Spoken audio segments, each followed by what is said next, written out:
Сельский парк околица. Национальное блюдо аварского народа. Машаллах. Процесс идет. Курдюк. Дальше там самовары кипят. Видно, самовары кипят. Здесь сейчас будут блинчики. Вот посмотрите, бисмилля рахман рахим.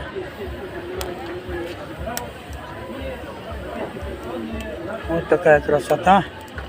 А вот здесь у нас будет сухули. Уже мясо готово. Вот здесь бульон для сухули. Дальше кутаб намечается, кути на арабском языке. Чай. В общем, на высшем уровне идет приготовление национальной пищи арабского народа. Всем, кто помогает, выражаем огромную благодарность. Барак Аллах. Всем. Вот она чай. Уже самовары закипели. В общем, братья, вот процесс идет. Наши сестры работают. И моя супруга. В общем, тут работа идет. Всех благ.